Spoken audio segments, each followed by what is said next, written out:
In this video, we're going to start learning about lists and some of the commands you can use to interact with lists. A list is simply a collection of items. You can add items to a list or even add other lists to a list. You can remove items from lists or just clear the entire list to 0 items. The concept of lists should be pretty easy to understand, but let's go over a brief scenario anyways. If you've ever made a grocery list, then you probably sat down at home writing items onto a sheet of paper. This is adding items to a list. If you also have last week's grocery list, where you forgot to pick up 3 items, and you add those items to your grocery list, then this is an example of adding one list to another. As you walk through the grocery store, you cross off the items in your cart. This is removing list items. And when you get back home, you throw out the list. Regardless if it has items in it or not, this is clearing the list. In Ubot Studio, lists can do all these things and even more. Now that you know what a list is, let's take a look at some of the commands that interact with lists. The add item to list command is located under the data commands section. Add item to list will add a single item to the end of the list that you specify. Add item to list is comprised of 4 main components. As a quick note, I will not be considering the quotes button a separate component from now on. It is in all the input fields for commands and functions, and we have already covered it a couple of times now. The first component is the list to add to. This is where you put the name of the list you want to add the item to. Like variables, list names can only be comprised of letters, numbers, underscores, and spaces. The same naming rules apply here. You cannot start a list name with a number, and you cannot start any new word in the list name with a number. You can use the drop-down icon to select any list you have already created. You can also find those names under the parameters list section. If you enter in a list that doesn't exist yet, then it will be created automatically when you finish editing the node. So I'm going to go ahead and enter in a new list name, but before I do that, I want to pull up the debugger hitting Ctrl D, and as we can see, there's nothing currently in the debugger. So I'm going to name this my first list and hit enter. And as you can see in the debugger, we have a new list that's been automatically created once I was finished editing the node. So I'm going to go ahead and close this now. The next input field is the item to add. This is a standard input field. Just like a variable or an alert box, it can accept any text or variables or functions. You can hopefully see a common pattern here. When you see this kind of input, then you know that they all accept similar things. So let's go ahead and take a look at an example. I can write any text in here that I wish to, and hit enter, and as you can see, it accepts that just fine. I can use any kind of function that I want, so I can just drag this in. Even though we don't have a list, I can hit OK, and as you can see, it still accepts that. I can also use variables in here as well, like so.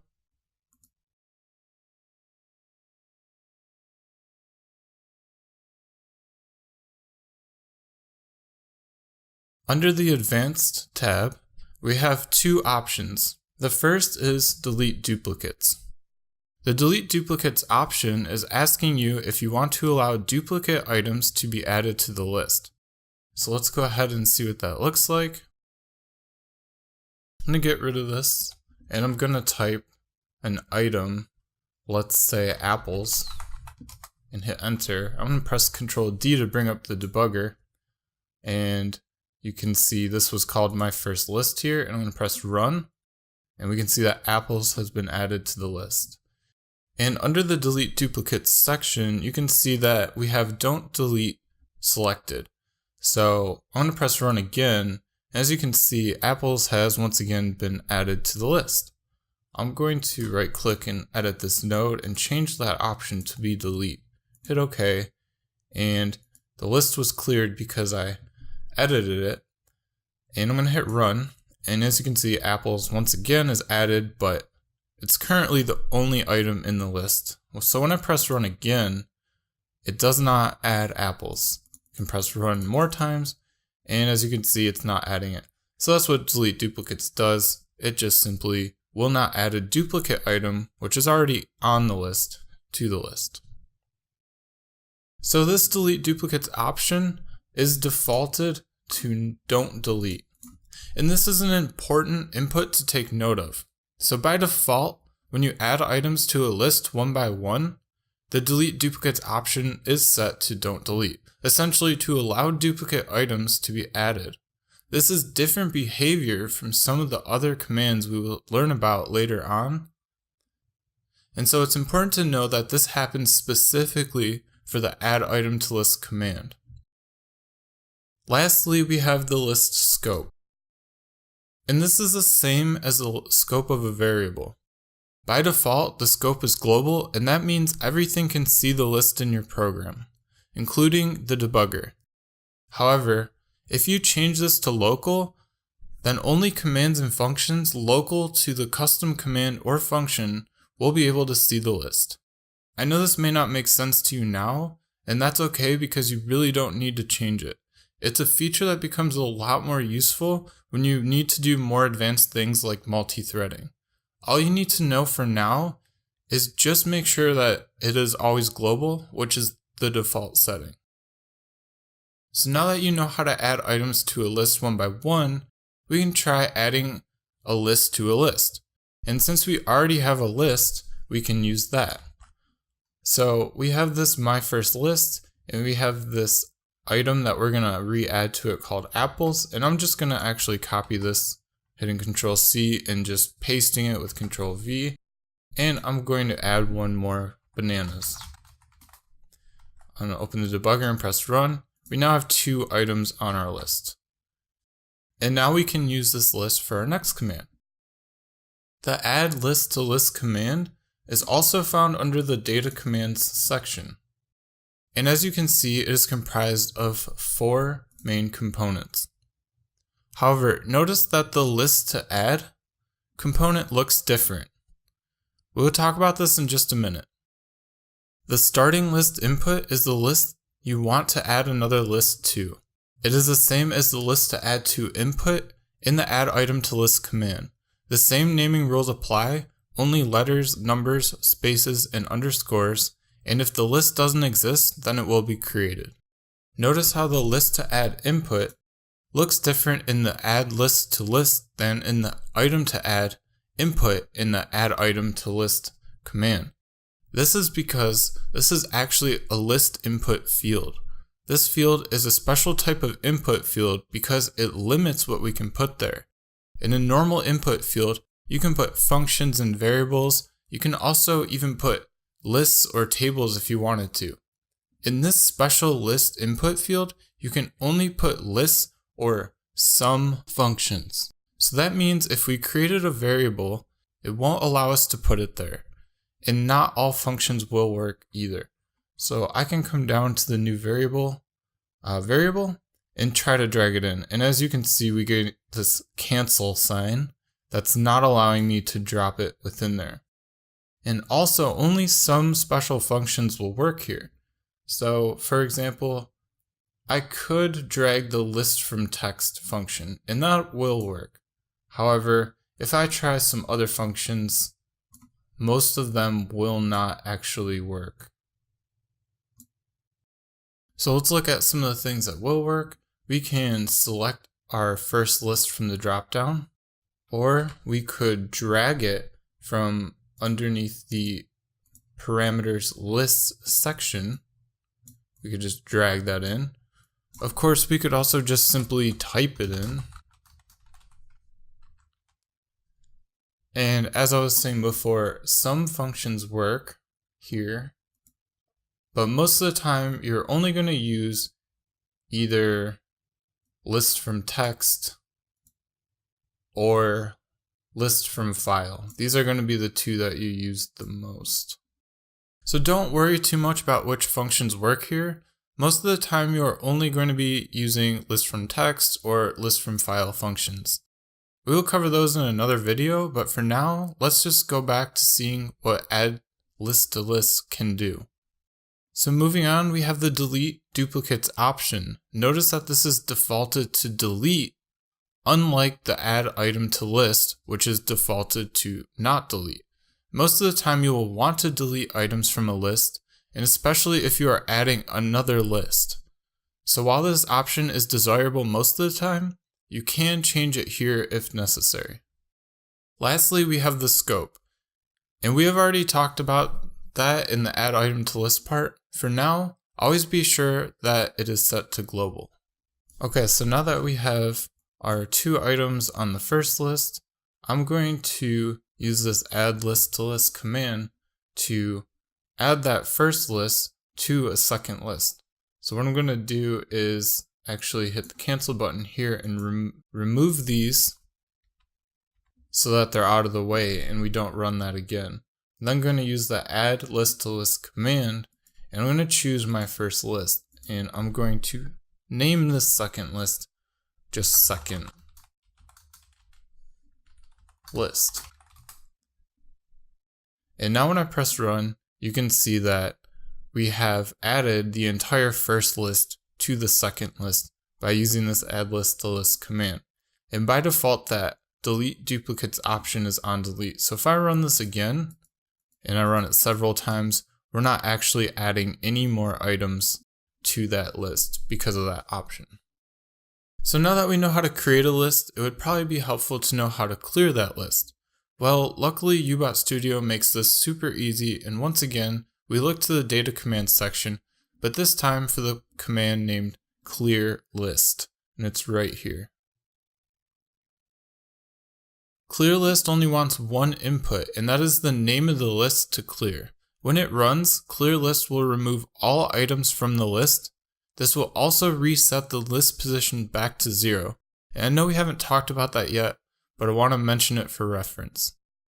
So I can choose my second list here by copying it and pasting it. Alternatively, I could also hit this drop down and select it from here and press OK.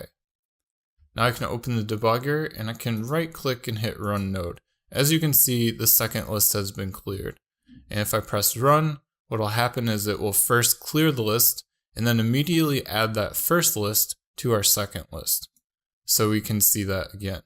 If I put the clear list after the add list to list command, it will it will add the first list to the second list, but then it will immediately clear that second list and we'll see 0 items in the debugger. Generally, you always want to clear lists before they are used in a program.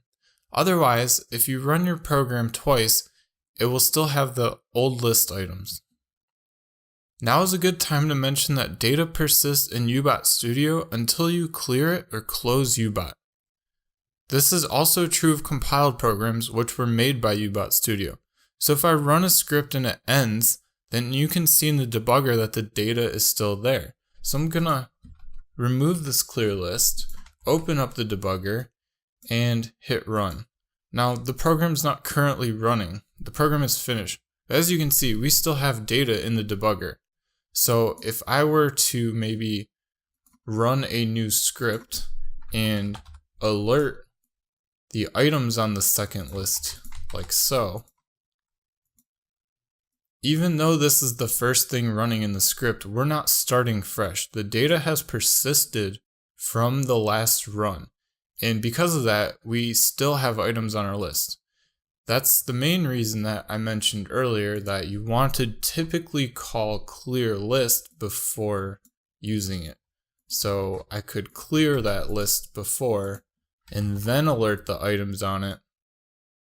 And because I cleared it before using it, when I press run, there's no items on the list. So now that we know the basics of how lists work, let's go over a couple of examples. I'm going to get rid of all this. Let's set a variable. I'm going to call it num. And we're going to set it to be 0. And then I'm going to use a loop, which we've talked about in a previous video. We're going to loop 10 times. And I'm actually going to increment num. And again, we talked about the increment command in a previous video. Increment is just going to add 1 to a variable if the variable is a number. And if I just open the debugger and press run real quick, what's going to happen here is first num is going to be set to 0, and then we're going to loop 10 times. And on each iteration of that loop, we're going to add 1 to num. So I'm going to press run, and we get 10. The reason we get 10 is because we started num at 0. And then we essentially added 10 to num, just 1 by 1.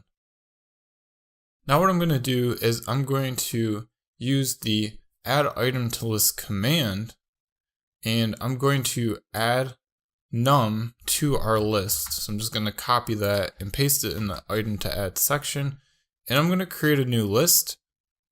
I'm going to name this list num, hit OK, and I'm going to come to the debugger here, and it's kind of clunky. There's some other lists and things, and I want to get rid of all those at the same time. So I'm just going to hit clear variables, and I'm just going to click on these drop downs so that they're kind of out of the way for now. And now when I run the program, we'll be able to see only the data in the num variable and the num list, because that's going to be the only things we're adding data to. So when I press run, we can see that num, of course, is 10 as we expect, but now there's 10 items in our num list. So let's go ahead and look at that. As you can see, we get 0 through 9. The reason for that is because we set num to be 0, we then added num to our list, and then we incremented num, and then repeated that 10 times. So now I'm going to go ahead and I'm going to take add item to list and put it under num and press run. As you can see, we now have 20 items on our num list, and the reason for that is because, again, data persists in Ubot. So we already had data from the previous run, and we did not clear the num list. If you recall, that add item to list has a delete duplicates default option is don't delete. So essentially, we had previous data, and add item to list is not going to remove any new list items that match an item currently on the list. And so we can continue pressing the run button, and we're just going to continue adding more items to our list, even though they're duplicates.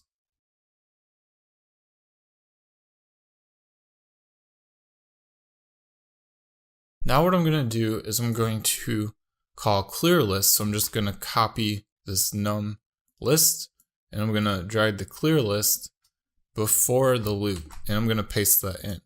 And now when I press run, you can see that we have 10 items. I press run again, we get 10 items. And no matter how many times I do this, we're always going to get 10 items because we're clearing the list first. Now after the loop, I want to add an add list to list. And the list to add is going to be num. And I'm going to name this list numbers. Now I'm going to press run, and as you can see, we have 10 items on each list. Of course, we had the list we were working with previously. We already know how that works. And then after the loop, we add the entire list to the second list by using the add list to list command. Now I'm going to press run again, but notice that numbers still has 10 items. Even though data persists in Ubot, and we did not clear the numbers list, there's still only 10 items. And the reason for that is because add list to list has the delete duplicates option as delete by default. If I were to change that, of course, and rerun this several times, we would start adding more duplicates to our list. And if I clear numbers before using it, as you should,